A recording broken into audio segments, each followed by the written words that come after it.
Welcome to another edition of the Big Fantastic Show. And as usual, Mr. Fantastic, welcome.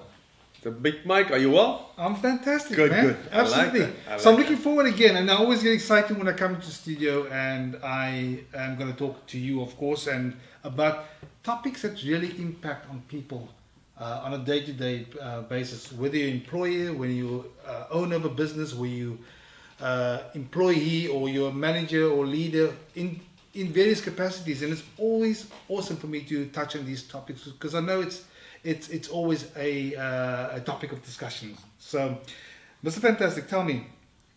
Last time we chatted, we looked at the power of association, I believe, and you covered 5 things there. Can you just remind us what we looked at, the 5 things?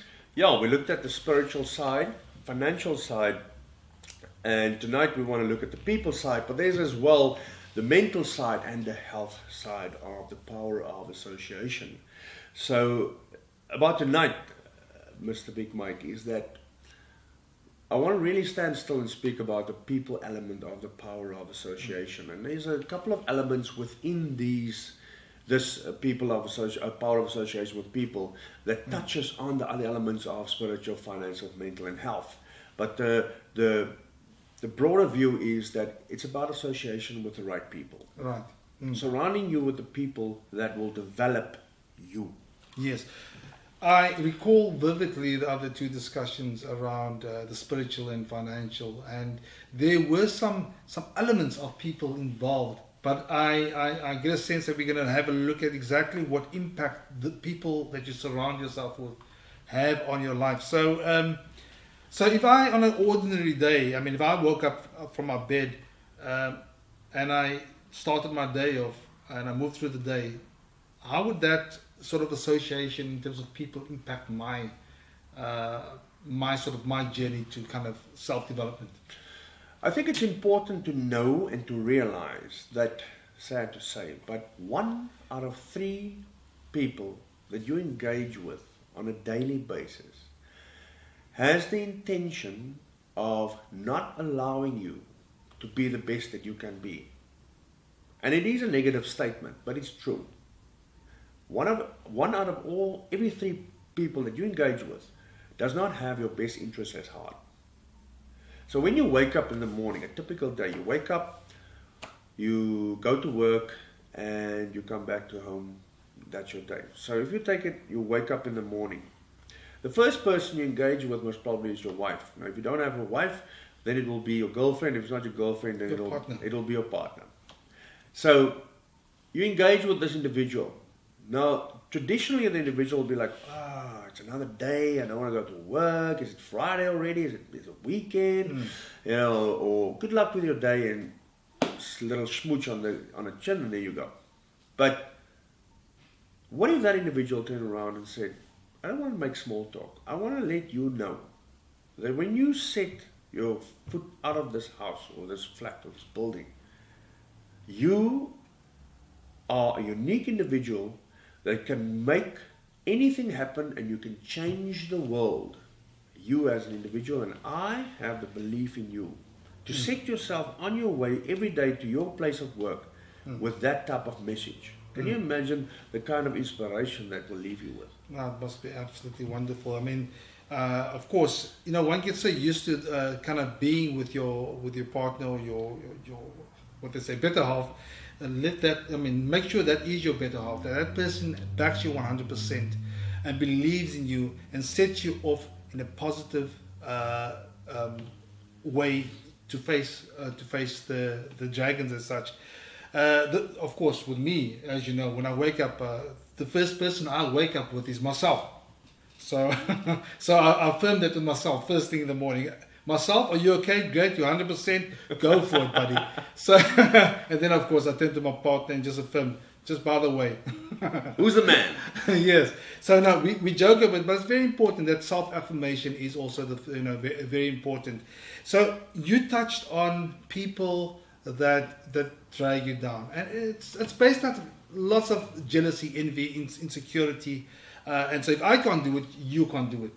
Yeah, that's the 1 out of 3 that don't believe that you are better or has the potential to be better or just give a better contribution to society. It's not about me being number one. It's about me standing back and saying, you know what, you are in a better position. You have a better skill set. You can do more with regards to this than me.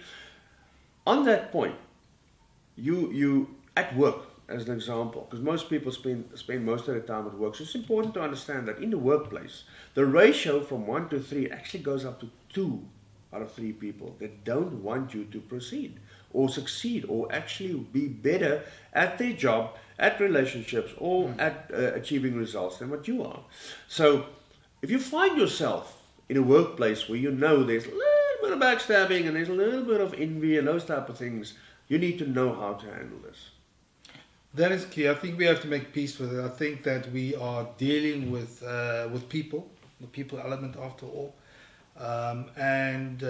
Besides the envy and that laxity there, I think it's important for you to know how to address that and manage that. And I think the biggest challenge for anybody is how do you transfer yourself onto those individuals to create a better environment, to kind of create better or positive environment. Because I think as a leader especially, or as a manager, you want to be able to ensure that the culture and the space that you're working in is a creative and productive and positive space as possible. Yeah, you have transference of energy. So the more people talk positively to you, about you, and with you, it is positive energy that you receive that can build your character to enable you to take the next step and to be a bit more bold and be confident in what you do. Right. But the moment you deal with people that don't share the same vision and the same objective or allow you the time in the sun, it sort of draws energy from you. And it's about having that ability, like you referred to earlier, to handle it. It's about having that ability to allow the energy to flow. Now, if you sense there's a negative space or a negative energy that don't allow you to be the best that you can be, it's time to close that gap and to turn the tap down. And maybe just observe the characteristic and have that skill set to observe and say, you know what, this is not the type of person that I would want to spend time with in my ideals, my dreams, my potential, and share that and help me grow, because they end up taking all your energy, which you won't have any energy left to address your needs. Yeah, no, you have to be selective. You have to own the space, and manage the space. Associate yourself. I mean, our parents used to tell us as we were growing up, choose your friends wisely. It's the same. Choose who you hang out wisely. Birds of a feather flock together, they say. So if you're hanging out with people that are just destructive by their very being, you eventually go there. I mean, we were discussing the other day about how you, in your competitive space, whether it be at sports or whatever it is, that you kind of elevate yourself to that level. So you associate yourself with people that are positive, that are achievers, or they healthily what's what I'm looking for? They healthily competitive. So if you associate yourself with that, you eventually lift your game. If you are associating with a crowd that is very different, guess what? You bring down your A game.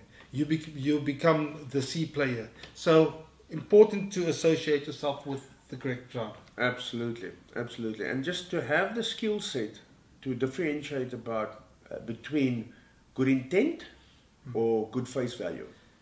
The most important thing is that people need to be sincere around you. People need to take the time to listen to you and guide you in the right direction, and not be in your space to understand what you're up to. So now let's say we're in a space every day. How do we what do we do, how do we do, and what do we do to actively take us in a way, in a direction that will ensure that we continually expose ourselves to positive influence, and eventually, obviously, over time, grow ourselves. Because, as you say, in the workspace, you will find those roadblocks, those people with visible roadblock holding a stop sign saying you can't go anywhere, you're hitting the brick wall. How do you work around that? I think it's important to understand your purpose as an individual. Now, if you know what you stand for, what your purpose on earth is, that will guide you as to what you would like, what you won't like. And then, even if you reach that brick wall, or somebody standing with a sign saying no entry, or no way through, it's important that you then have that skill set to say, you know what, but I might not be a long distance runner. I'm actually a sprinter. So going down this road, I will just exhaust all my talents and abilities in the wrong area. Let me just move lateral, and I can go do what I need to do and have the best impact.